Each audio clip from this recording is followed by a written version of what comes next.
नमस्कार विद्यार्थी मित्र आणि मैत्रिणींनो, आज आपण तुलना आणि वयवारी या दोन्ही चॅप्टरच्या कन्सेप्ट वापरून तयार केलेला अतिशय महत्त्वाचा प्रश्न जो की परीक्षेत विचारलेला आहे तो आपण पाहणार आहोत। बघा, यामध्ये आपल्याला दोन विधान दिलेले आहेत, अ आणि ब।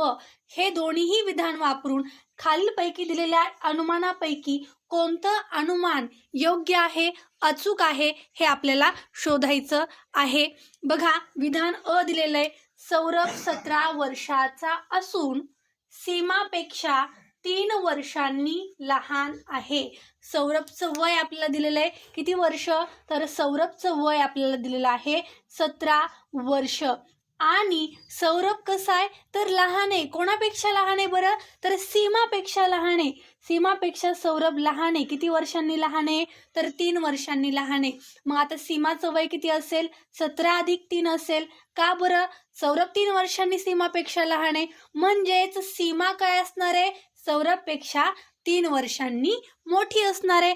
आता मग सीमाचं वय किती असेल, 17 + 3 बरोबर 20 वर्ष असणार आहे। बघा, नेक्स्ट आपलं अनुमान दिलेलं आहे, विधान दिलेलं आहे, शरयू शरदपेक्षा लहान असून। शरयू कशी आहे तर लहान आहे, कोणापेक्षा, शरदपेक्षा, असून तिचे वय 21 वर्ष आहे। शरयू शरदपेक्षा लहान असून तिचे वय 21 वर्ष आहे।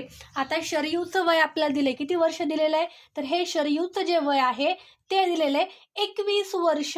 आणि शरयूपेक्षा शरद कसा आहे तर मोठा असणार आहे। का बरं, कारण शरयू लहान आहे, कोणापेक्षा, शरदपेक्षा, म्हणून शरद आपला काय होणार आहे, शरयूपेक्षा मोठा असणार आहे। किती वर्षांनी मोठा आहे ते आपणास दिलेलं नाहीये। आता बघा, यावरून आपल्याला एक गोष्ट लक्षात आली, या चारही व्यक्तींमध्ये सगळ्यात लहान कोण आहे बरं, सौरभ सगळ्यात लहान आहे। नंतर त्यानंतर कोण लहान आहे, सीमा, नंतर शरयू, आणि नंतर सगळ्यात मोठा कोण असणार आहे, शरद हा वयाने सगळ्यात मोठा असणार आहे। आता दिलेले आपण अनुमान कोणते कोणते आहेत ते पाहूयात आणि अचूक अनुमान कोणतं आहे ते चेक करूयात। बघा, पहिलं अनुमान आहे, शरयू सौरभपेक्षा 4 वर्षांनी लहान आहे। शरयू लहान आहे का रे सौरभपेक्षा, नाहीये, शरयू सौरभपेक्षा 4 वर्षांनी मोठी आहे। तर लहान पाहिजे होतं का, इथं मोठी असायला पाहिजे होतं। जर मोठी असतं तर मग हे आपलं अनुमान अगदी बरोबर आलं असतं, म्हणून आपलं हे उत्तर इथं कॅन्सल होतंय आपला ऑप्शन। का बरं, कारण शरयू लहान आहे का सौरभपेक्षा, तर नाही, शरयू मोठी आहे सौरभपेक्षा 4 वर्षांनी।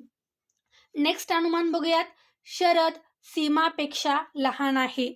शरद सीमापेक्षा लहान आहे, नाही, सीमा लहान आहे कोणापेक्षा, शरदपेक्षा, म्हणून आपला हाही ऑप्शन इथं कॅन्सल झालेला आहे। नेक्स्ट ऑप्शन बघा, सीमाचे वय 14 वर्ष आहे। सीमाचं वय 14 वर्ष आहे का, नो, सीमाचं वय किती वर्ष आहे, 20 वर्ष आहे, म्हणून हाही आपला ऑप्शन कॅन्सल झाला। राहिलेला लास्ट ऑप्शन कोणता आहे, वयाने सर्वात लहान सौरभ आहे। हा ऑप्शन आपण चेक नाही केला तरी आपण डायरेक्टली आन्सर टिक करू शकतो, कारण आपल्याकडे आता एकच ऑप्शन बाकी आहे। बघा, तरी सुद्धा पाहूयात आपण, सर्वात लहान कोण आहे, सर्वात लहान सौरभ आहे, म्हणून आपला हा ऑप्शन इथं बरोबर आलेला आहे। म्हणजेच या प्रश्नाचं उत्तर आपल्याला आलेलं आहे ऑप्शन नंबर 4। हा प्रश्न तुम्हाला परीक्षेत विचारला होता